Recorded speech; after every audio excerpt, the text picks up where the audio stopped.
Fraguża għaddejjed ħaffir ta' trinka frotta ta' 21 km mix-xatt fejn minn Malta se jasal il-kejbil se jitpoġġa fih il-baħar sa' terminal station li l-kumpanija Ena Malta għandha f'din il-provinċja u li se jgħaqqad din l-infrastruttura mal-Grid Ewropew tal-Enerġija. Hawnhekk hawn it-tagħmir tal-ewwel interconnector li ilu jaħdem fuq 10 snin. Il-proġett qed tieħu ħsiebu l-kumpanija tal-Gvern Interconnect Malta. Il-kap eżekuttiv Ismail D'Amato spjega li fit-trinek bdew jitpoġġew cables li qegħdin jiġu manifatturati fit-Turkija.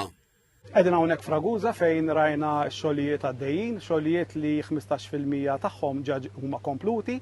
Fit-terminal station ta' Raguża, id-delegazzjoni ntweret il-post fejn se jiġu installati transformer u xant reaktor ġodda għat-tieni interconnector.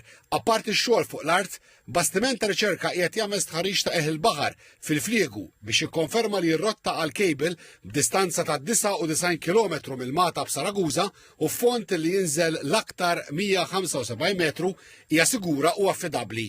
Fl-Istati Uniti u fin-Norveġġja beda jiġi immanifatturat ukoll il-kejbil ta' taħt il-baħar, xogħol li ser jieħu madwar sena. Il-Ministru għall-Ambjent u l-Enerġija, Mirjam Dalli, qalet li apparti li jsaħħaħ is-sigurtà tal-enerġija billi jipprovdi 225 megawatt ieħor ta' elettriku, it-tieni interconnector huwa parti importanti ħafna mill-viżjoni tal-Gvern għal enerġija aktar nadifa.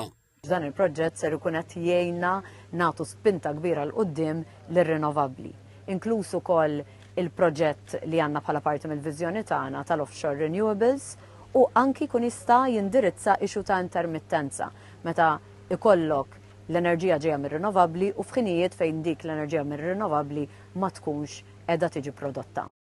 Il-Ministru għal-Fondi Ewropej Stefan Zinzo Azzopardi spjega li parti sostanzjali mill-ispiża ta' 300 miljun euro ser jitħallsu mill-Fond Ewropew tal-Iżvilupp Reġjonali. Qegħdin ninvestu 165 miljun minn fondi Ewropej flimkien ma' fondi nazzjonali biex dan il-proġett iseħħ. Jatina aktar konnettività mal-Grid Ewropew fil-waqt li jserħilna rasna li jkollna l-elettriku meħtieġ ħalli pajjiżna jkollu l-fornitura meħtieġa kemm għallum kif ukoll għażmien li ġej. Il-Chairman ta' Interconnect Malta, Godwin Aġus, spjega li t-tieni interconnector se jressa il-Malta eqreb għall-għanijiet nazzjonali tal-klima u lejn il-viżjoni tal-Gvern li sal-2050 il-pajjiż ikollu ekonomija ħilsa mill-karbonju, kisba li qal ser tipprovdi kwalità ta' ħajja aħjar għal kulħadd.